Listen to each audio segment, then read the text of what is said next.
What's good, everybody? It's your boy O'Shea Duke Jackson, back at it again on the Ken Gonda YouTube channel. Today, I have a very special guest, a brother that I've really been inspired by. Some of the things, a lot of the things that he says, a very positive brother, a brother that has practical experience for those of you who are looking to move to from the diaspora to the African continent, a man who I believe has great expertise in a country that is not really so familiar with the diaspora. A brother from Malawi. Some of you may know him, some of you may not. But I bring to you today the brother from the Block 929 YouTube channel. I'll let him explain himself and what his channel is all about. All right. My channel is about my business that I'm running. I am actually running a workshop where I manufacture cement block machines. And I've also recently just started manufacturing agricultural equipment. Yeah, so the whole idea came by one day somebody just told me that, Ted, you need to watch this channel because there is an African-American couple that are struggling in Gambia. They were actually building a fence around their farm, and then the fence fell down because the blocks that they were using were substandard. So she gave me a link and I went there. That's when I came in close with Black Acres of the Gambia. And then I saw the challenges that they were facing. And it actually just made me remember the challenges that I faced when I came back from South Africa. Because I had lived in South Africa for a long time, for 15 years. So when I moved back, the culture shock I experienced just made me look at this couple from United States of America and the way they were struggling in Gambia. So I just related, and immediately I just fell, in love with the subject, and I just wanted to say, let me share to the people who are coming from America, or even if it's continental Africans, so that they can understand the challenges that they'll be facing when they come to Africa. So that's why you see most of my videos, I'm always trying to empower the diasporans with knowledge so that when they come here, they don't struggle here in Africa. All right, editors, give him a round of applause. And brother, you do this. I thought I was pretty good at explaining. Yeah. But I'd have to say, man, you're better than me. And I know that I'm pretty good at explaining some of the things. We have a whole podcast behind it. But after looking into some of the content you have put up, I had to re-examine myself and reassess myself. Before we come into the topic, brother, you're from Malawi, which is a Southern African country. Yeah. And then you moved to South Africa. Why did you leave Malawi and move to South Africa? You see, when I was a young boy, my father used to actually, pester me when it comes to education. My father was a very well-educated man, but unfortunately, I didn't do well with my schooling. So I was struggling a lot, and my father used to actually paint a picture for me of the future, which was going to be very tough because of my lack of education. So, because here in Malawi, for you to be able to get any job in the corporate world, you need to be educated, even if it just means to be somebody who's going to work in the admin. You would still have to have some university qualification. So if you don't have any university qualification, you better forget about working in the office here in Malawi. Mm-hmm. So I never managed to go to university because here, for you to go to university, you need to be selected. So they only choose the best students to go to the university. So I had no choice. So I decided that I need to go to South Africa. From South Africa, maybe I'm going to get myself in a plane to go to America and enjoy the American dream. So when I arrived in South Africa, I never managed to go to America anymore because I fell in love there. So I met my wife in South Africa. Wow, and then okay. I just went and stayed in South Africa permanently. So I was there for 15 years. 15 years, okay. Go ahead, I'm sorry. Yeah, but then South Africa, actually, I discovered that even though I did not have the qualification, I arrived at the right time when they were implementing the BEE, which is Black Economic Empowerment. So they wanted Black people to get empowered so that they can rise in the corporate world. So at that time, they didn't really matter. It didn't really matter whether you had a university degree or not.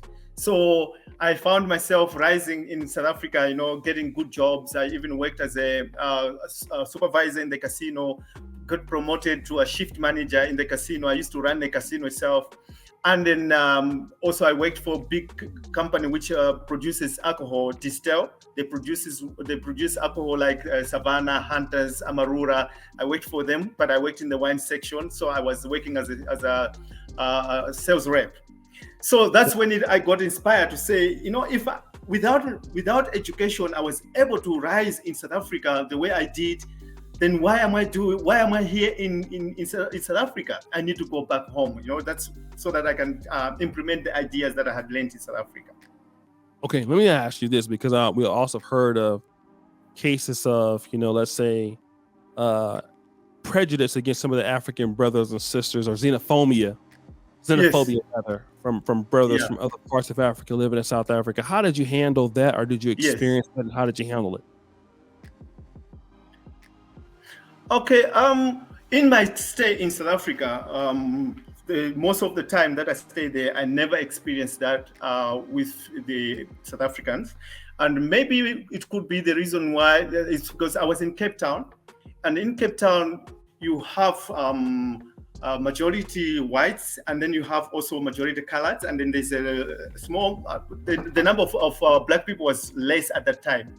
Okay. And also most of the opportunities that I had in the companies that I worked, many times I was the only black person amongst the team of whites. Okay. So I never had the experience to work with with the South Africans, many companies that I worked for. Okay. But the small number of black South Africans that I worked with, I never had experienced any problems. Mm-hmm. Even when the xenophobic attacks happened in South Africa, in my area, it wasn't that serious, that to a point where I would have been affected. So I've never really experienced the xenophobia firsthand myself. So other than just watching it on TV when it was happening. But to say the truth, myself, I never personally experienced it. So now, I assume living in Cape Town, which is one of the more, I would say, progressive cities on the continent to Africa. And you were there for 15 years, obviously. You met your wife there. Yes. Why would you leave that place to come back to Malawi? That's the question that many people ask me. When I lived in South Africa, worked in the casino with no high education, I found myself,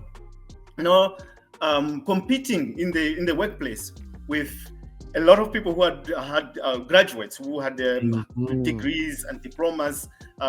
Me being somebody who just had a high school qualification, but when we were employed in the casino, we were taking all of us from scratch. So none of us had the experience in the casino. So I found that as we were working in the casino, I did better than most of the people that were like higher educated than me. I learned very fast. I understood the system in the casino very quickly. I was able to solve problems that we face in the casino better and most of them were even coming to me. We had some white people that we worked with. They used to come to me to ask me to help them solve some of the challenges in the casino. And this actually made me start to think that, maybe I'm in the wrong place. Maybe I need to go back home. And I discovered also that I was very creative. And so whenever I worked in a place, I always wanted when I see things, like the way the system that was put in place, and I always felt like maybe I can change this system. And every time when I wanted to suggest the ideas to change the system, I would find that maybe they would not allow me to do it. My bosses will refuse and not accept my ideas. And this always frustrated me. So I always said, one day I would love to work for myself. And I quit once when I was working in the casino. I quit once and started a business, and the business failed. And then I went back, looked for a job, got a job again, and then I started thinking like, okay, why did I fail? So I discovered that I did not have enough information. So I started going on Google to find out how to start a business, what's the best business I could go in. And I discovered that the best business I could start would have been should be in the construction industry. But then for me to start a business in South Africa, I discovered that most of the businesses were already monopolized. So for me to start very small, it would be very difficult for me to compete with the people who are entrepreneurs. And then I felt like the best place for me to go and learn how to do a business was to come back to Malawi. So that's the reason why I had to come to Malawi. And another thing is, with me reading books, I learned that the best business you can start is a business that is going to solve challenges. And then Malawi, my country, has got so many challenges. So to me, when I looked at the challenges that we have, I could just see opportunities. So I said, no, I need to go back home and start a business.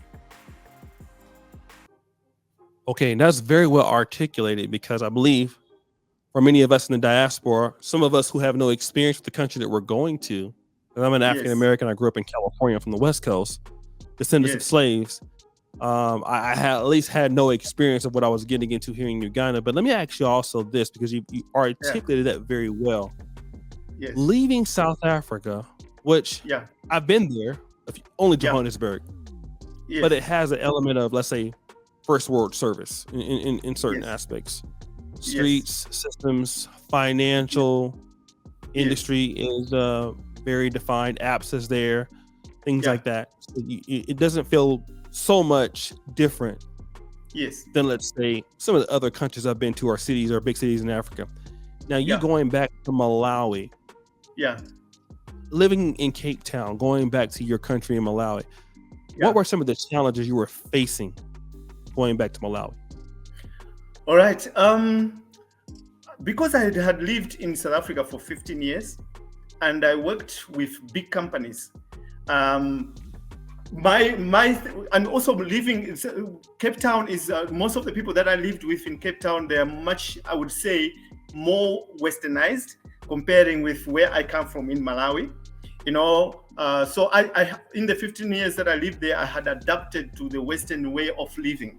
So when I came back home, it was actually very difficult. It was actually a culture shock, because I came up to discover that when you are living in Cape Town, you're dealing with people. A yes is actually a yes. A no is actually a no. But when I came back home, I discovered that sometimes a yes can be a no, and a no can be a yes. So it was very, very, very difficult. It took me up to almost 3 years for me to actually adjust myself to come up to a point to understand.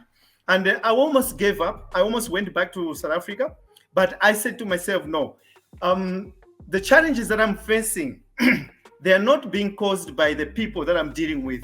The challenges that I'm facing are being caused by myself, because I'm trying to change people. I want people to understand the way I'm now thinking, and you can't change the world. So I discovered that I needed to be the one who needed to change. I needed to find a way of, bringing my Western way of thinking that I've learned, and also combining it with our way of thinking, and come up with a way of dealing with the people and understanding how things work. And I also had to learn how to make people understand me. I use the method that they say, seek first to understand before you can be understood. So the first thing that I did was to understand. Why are people behaving the way they're behaving? Why are people doing what they're doing? And then I had to bring in the ideas that I'd learned from South Africa. I don't know if I've explained. Let me kind of get back to. Let me just say this, because you explained something. Because for us in the diaspora, we come from a system where, the business is more transparent. And I know that Uganda and Malawi, although different African countries, it seems to share some similarities. And I've heard you mention that people don't tell the truth. Some of the business dealings, and obviously that can happen anywhere in the world. And people can promise something. People want to waste your time. And initially, in that first 3 years of understanding that, how did you handle people, let's say, for example, lying, not telling the truth? How did you handle with those circumstances for those in the diaspora that are they're definitely going to deal with that when they come back?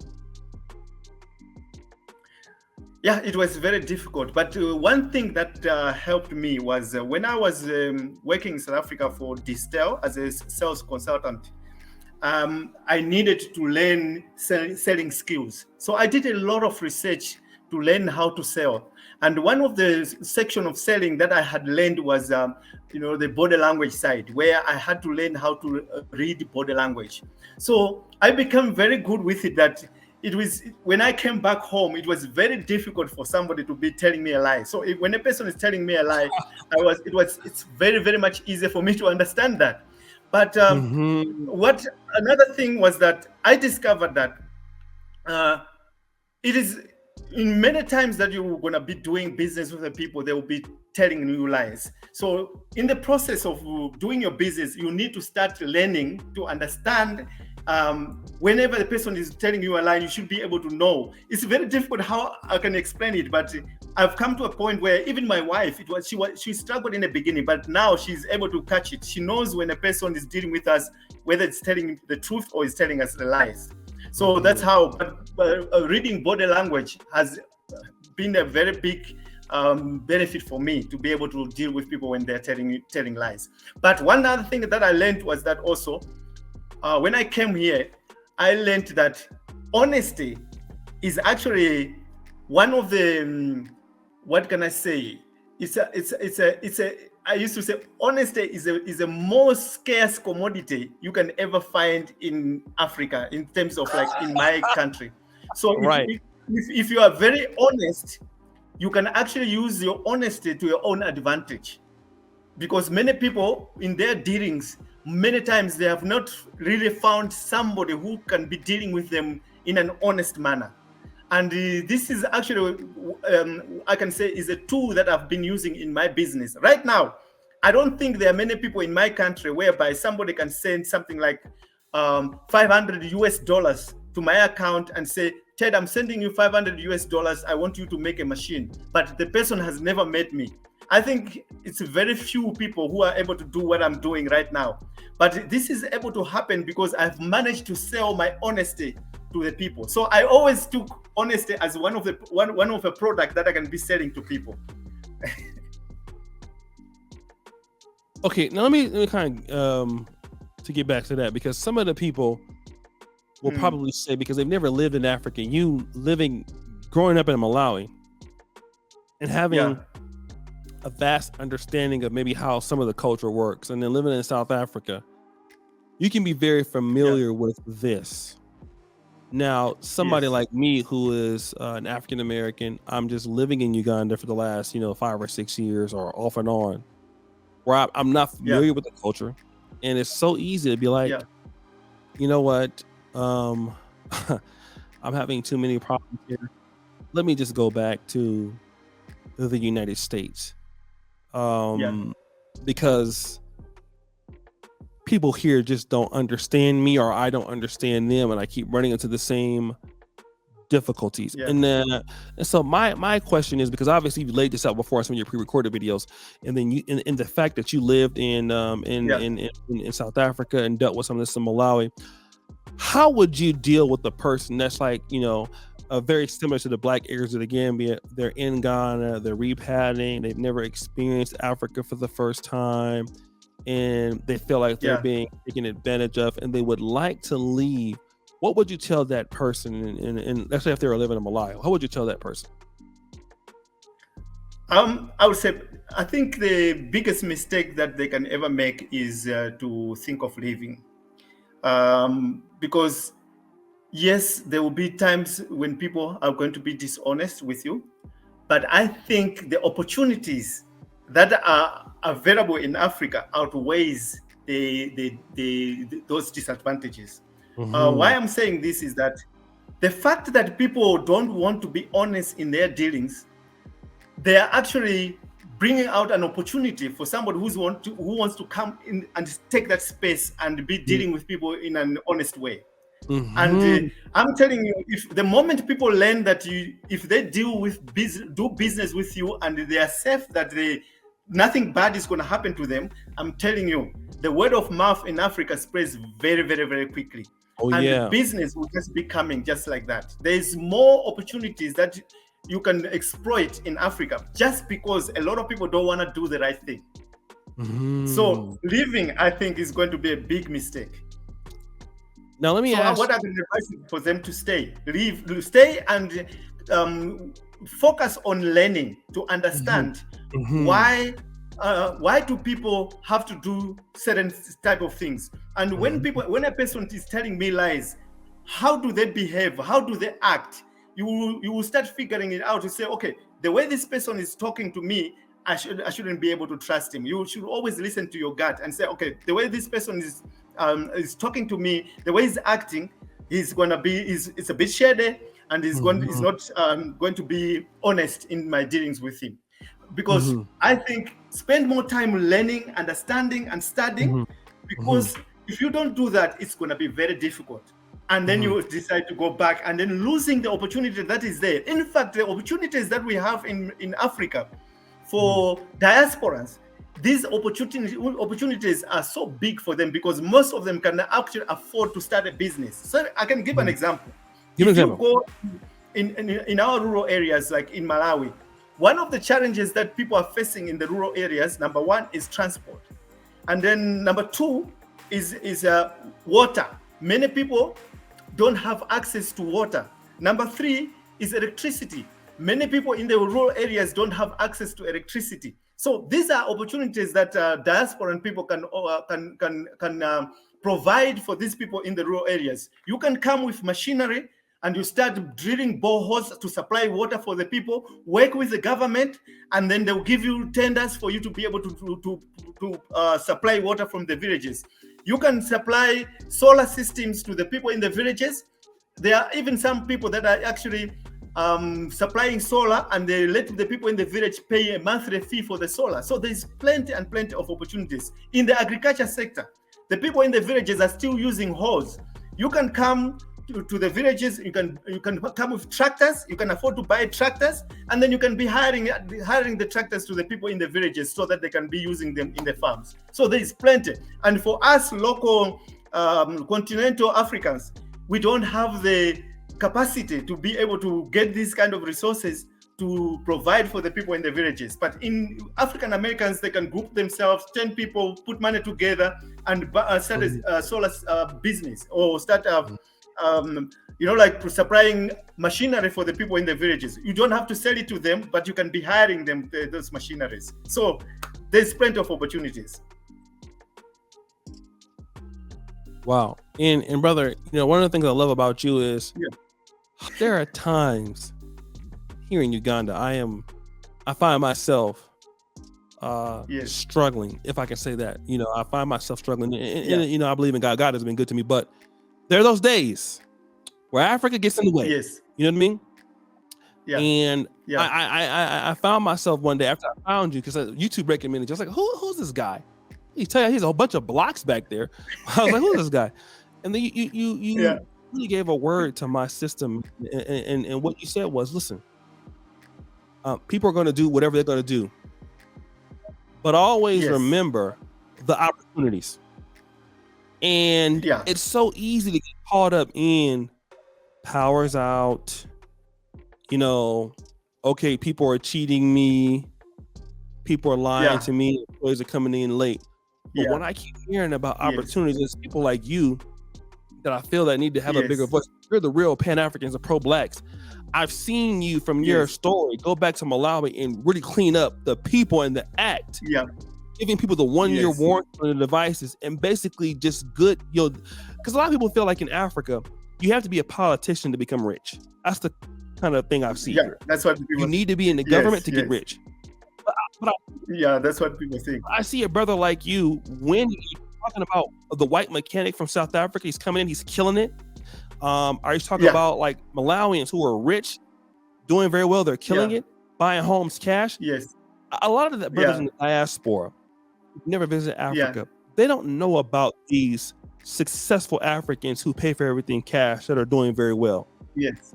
Can you talk about the class of Africans a lot of us in the Black America don't know about? Talk about who? These Africans who are doing very well. Question for me, please. Yes, because a lot of us don't believe. And I'm saying that we don't believe. We don't know there's a group of Africans who are doing very well in Africa, and they're taking big trips, and they're doing things based on their business. But we don't know. I mean, I know about these people because I see them at the bank all the time, right?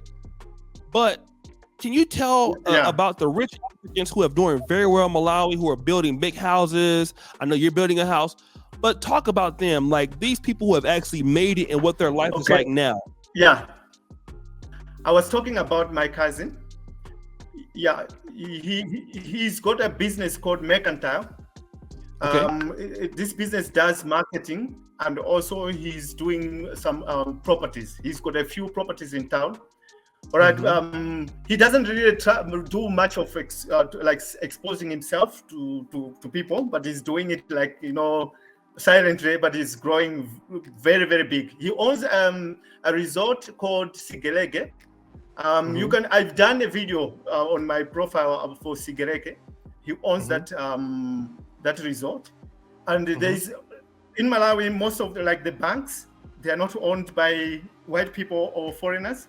Almost all the banks are owned by Malawians. Okay, great. Yeah, if you go to transportation, all the transport buses, coaches, they're owned by Malawians. We have a couple of hospitals that are owned by Malawians. So in Malawi, in fact, it's actually majority Malawians who are right. Yes, some of the businesses are owned by Indians, but most of the big businesses are owned by Malawians. Malawians, okay, that's great. Yeah, okay. So, but your cousin's doing very well, right? Yes. I've done a video of his resort. It's called Sigelege, Sigelege. You can actually go and watch that video, and you'll see what I'm talking about. Or you can also Google it, and you'll see. Okay, much longer. But have you ever reached a point in your journey where you felt like you would want to go back to South Africa? No. No. I will go back to South Africa, not to go and settle. I will go to South Africa to start a business. So yeah, it's in the plan. And one of the reasons why I came to Malawi was also for me to learn, start a business from scratch and learn from the experiences, because Malawi I've actually done a video to talk about this. I'm going to be sharing it in a few days, talk about like why I came back from South Africa to Malawi.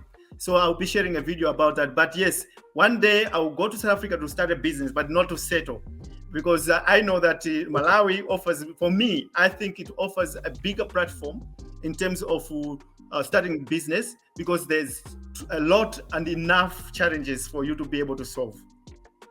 And most of the businesses you can start in Malawi, you will have less competition, in fact, because the challenges that we have, the reason why Malawi is actually one of the poorest countries in the world is because there are so many challenges that have nobody to solve them.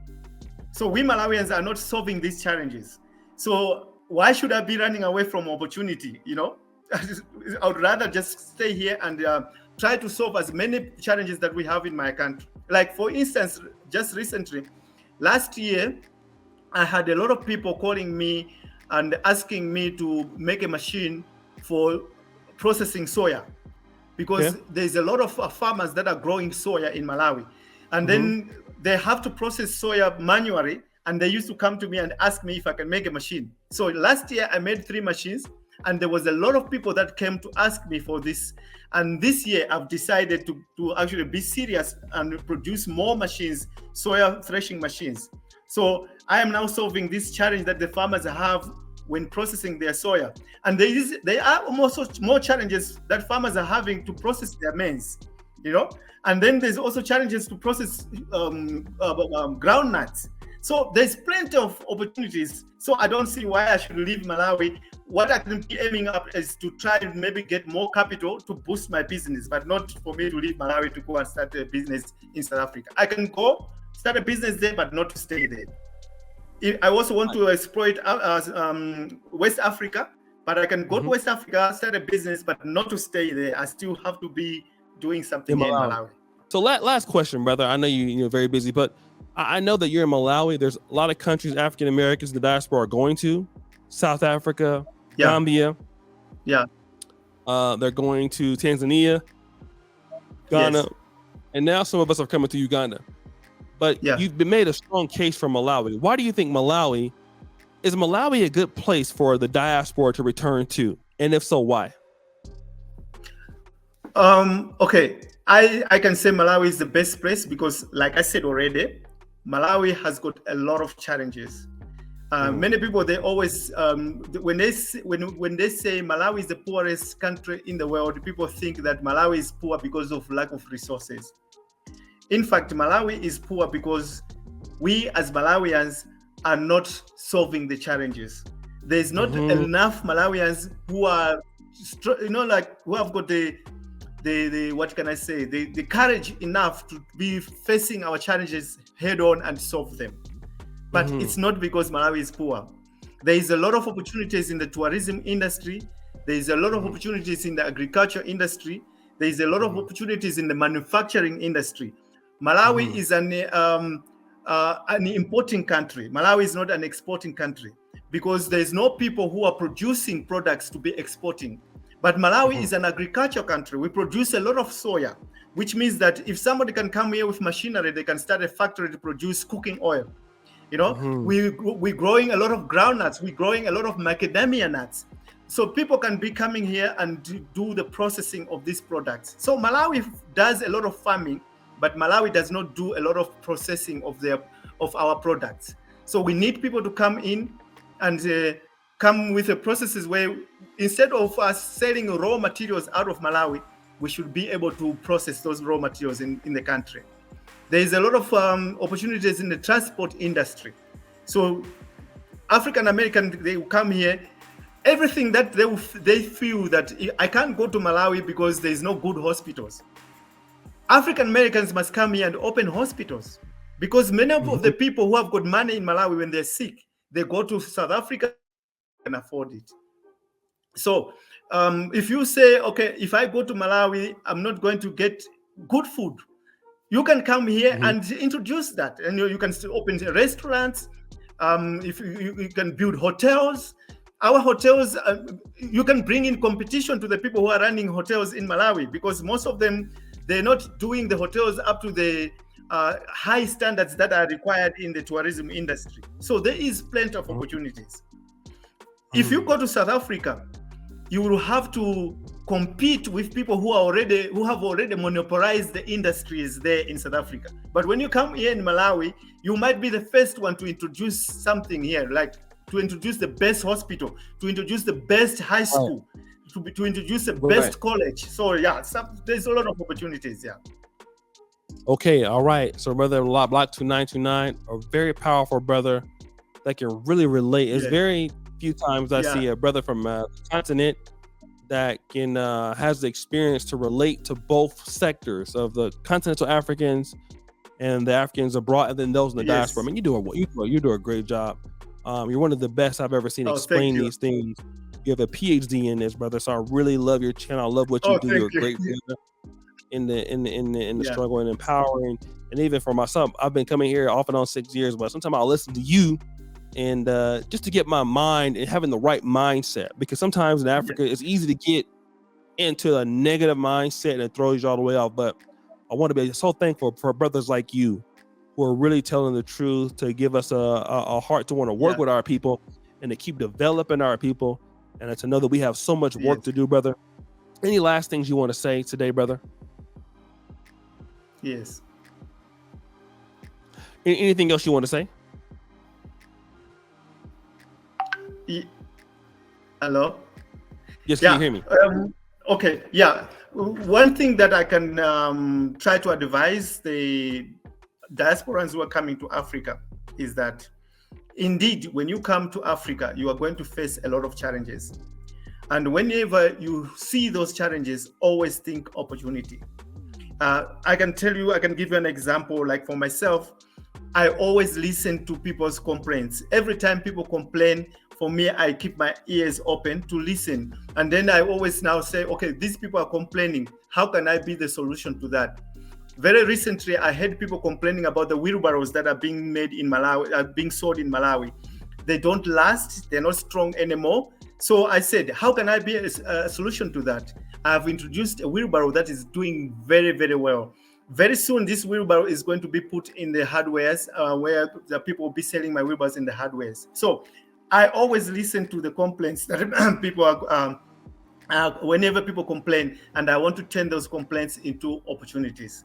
So come to Africa. Wherever there's honey, there is bees. So if you want to go and harvest honey, you have to be bitten by some bees a little bit. So that's why Africa always presents to you challenges.